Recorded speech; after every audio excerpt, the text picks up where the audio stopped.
नमस्कार दोस्तों, technical analysis में आपका स्वागत है। आज मैं आपको पियर्सिंग लाइन के विषय में विस्तार से बताऊंगा। पियर्सिंग लाइन कैंडल स्टिक का ही एक पैटर्न है। पियर्सिंग लाइन का नाम जापान के लोगों ने सफ़ेद बादलों के ऊपर रखा है।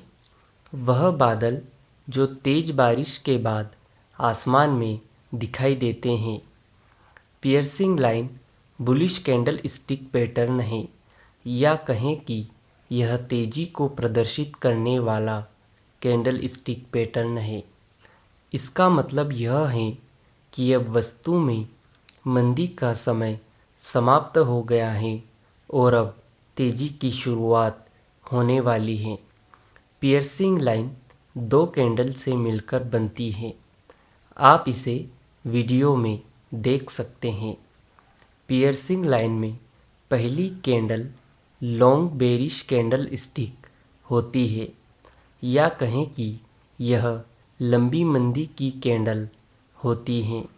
यह लाल रंग की होती है। दूसरी candle long bullish candle stick होती है, या कहें कि यह लंबी तेजी की कैंडल होती है। यह हरे रंग की होती हैं। Piercing line candle stick pattern हमेशा चार्ट में लंबी गिरावट के बाद बनता है, या कहें कि चार्ट के बॉटम पर बनता है।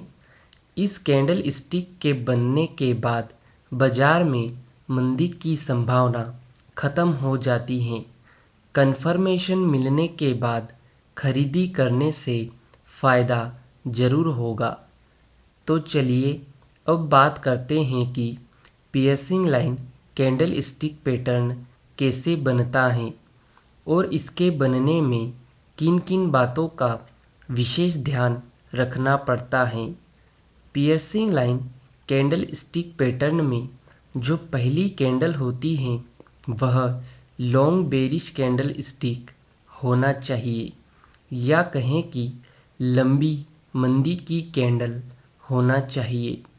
इसके बाद जो दूसरी कैंडल बनेगी वह पहली कैंडल के लो के नीचे, या कहें कि गैप डाउन ओपन होना चाहिए। मतलब कि दूसरे दिन की कैंडल अच्छी मंदी के साथ खुलना चाहिए। इसके बाद जब यह कैंडल क्लोज हो उस समय यह कैंडल पहली कैंडल के मध्य भाग के ऊपर या पहली कैंडल के ओपन प्राइस के थोड़ा सा नीचे जाकर बंद होना चाहिए। मतलब कि पहली कैंडल के मध्य भाग और ओपन प्राइस के बीच में जाकर बंद होना चाहिए। यह दूसरी candle long bullish candle stick होना चाहिए, या कहें कि लंबी तेजी की कैंडल होना चाहिए। इसमें दूसरी कैंडल पहली कैंडल का हाई नहीं तोड़ना चाहिए। Piercing line candle stick pattern में वॉल्यूम का भी बहुत अधिक महत्व होता है। Piercing line candle stick pattern में जो पहली कैंडल का वॉल्यूम है उससे अधिक वॉल्यूम दूसरी कैंडल में होना चाहिए, या कहें कि piercing line candle stick pattern की दोनों कैंडल का वॉल्यूम बढ़ते हुए क्रम में होना चाहिए। जिस दिन यह कैंडल स्टिक पैटर्न चार्ट में बनता है उसके अगले दिन कई बार भाव अच्छी तेजी के साथ, या कहें कि गैप अप ओपन होते हैं। जब ऐसा होता है तो आपके लिए यह खरीदी करने का पूर्ण रूप से कन्फर्मेशन हो जाता है।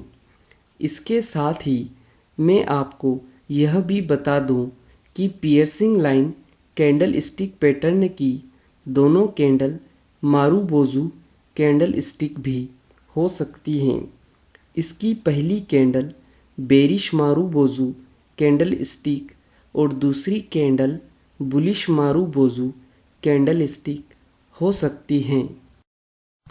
मारुबोजू कैंडल स्टिक के विषय में मैं आपको पिछले वीडियो में बता चुका हूँ। अगर आपने मारुबोजू कैंडल स्टिक पैटर्न का वीडियो नहीं देखा है तो आप इस वीडियो की डिस्क्रिप्शन में जाकर यह वीडियो देख सकते हैं। Piercing line candle stick pattern आपको चार्ट में दो प्रकार से दिखाई दे सकता है। यह दोनों प्रकार आप वीडियो में देख सकते हैं। यह दोनों एक ही प्रकार से काम करते हैं।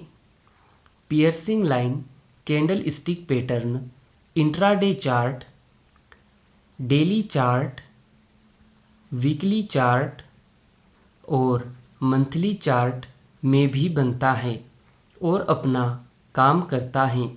लेकिन यह candle stick pattern daily chart में बहुत अच्छी तरह से काम करता है। जब भी यह candle stick pattern daily chart में बनता है तब बायर की पकड़ मजबूत हो जाती है। तो दोस्तों, अब आपको पता चल गया होगा कि piercing line candle stick pattern कैसे बनता है और इसके बनने से बाजार में क्या प्रभाव पड़ता है। तो चलिए अब मैं आपको बताता हूँ कि piercing line candle stick pattern कैसे काम करता है। मान लीजिए कि कल चार्ट में piercing line candle stick pattern तैयार हो गया था और आज की जो नई कैंडल है वह गैप अप ओपन हो, मतलब कि अच्छी तेजी के साथ खुले, तो आपको बाजार में खरीदी करना है। या फिर piercing line candle stick pattern की जो पहली कैंडल है भाव उसके हाई के ऊपर नहीं चला जाता तब तक आपको बाजार में खरीदी नहीं करना है। जब भाव piercing line candle stick pattern की पहली कैंडल के हाई के ऊपर चला जाए तो आपको बाजार में खरीदी करना है। यह आपके लिए खरीदी करने की कंफर्मेशन है। और piercing line candle stick pattern की जो दूसरी कैंडल है उसके लो के नीचे का स्टॉप लॉस लगाना है। Piercing line candle stick pattern में कुछ बातें हैं जो आपको विशेष रूप से ध्यान रखना बहुत ज़रूरी है। नंबर 1, इस कैंडल स्टिक पैटर्न में पहली कैंडल लंबी मंदी की कैंडल और दूसरी कैंडल लंबी तेजी की कैंडल होना चाहिए। नंबर 2, दूसरी कैंडल गैप डाउन ओपन होना चाहिए। नंबर 3, दूसरी कैंडल पहली कैंडल का हाई नहीं तोड़ना चाहिए। Number 4, piercing line candle stick pattern में दोनों कैंडल मारुबोजू कैंडल स्टिक हो सकती हैं। आइए अब piercing line candle stick pattern को चार्ट में समझते हैं। आपको चार्ट में लंबी गिरावट के बाद piercing line candle stick pattern दिखाई दे रहा होगा और इसका वॉल्यूम भी बढ़ते हुए क्रम में है। अब आपको इसमें खरीदी करने के लिए यह देखना है कि piercing line candle stick pattern के बाद जो नई कैंडल है वह piercing line candle stick pattern की पहली कैंडल के हाई के ऊपर नहीं चली जाती तब तक आपको बाजार में खरीदी नहीं करना है। जब भाव ऊपर निकल जाए तो आपको बाजार में खरीदी करना है और तुरंत piercing line candle stick pattern की जो दूसरी कैंडल है उसके लो के नीचे का स्टॉप लॉस लगाना है, क्योंकि स्टॉप लॉस लगाना बहुत ज़रूरी होता है। इसके बाद प्रॉफिट बुकिंग के लिए आपको यह देखना है कि जब तक चार्ट में कोई ऐसा सिग्नल न बन जाए जो बाजार का ट्रेंड बदल सकता हो, तब तक आपको प्रॉफिट बुक नहीं करना है।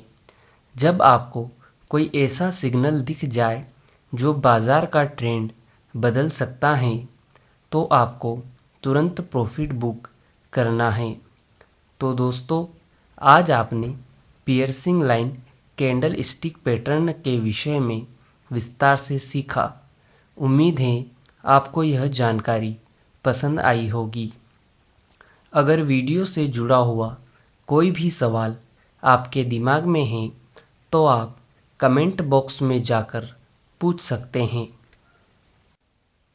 और अगर आपने अभी तक हमारे YouTube चैनल को सब्सक्राइब नहीं किया है तो प्लीज़ सब्सक्राइब के बटन पर क्लिक करके हमारे YouTube चैनल को सब्सक्राइब कीजिए। आज के लिए इतना ही, फिर मिलेंगे। गुड बाय, धन्यवाद।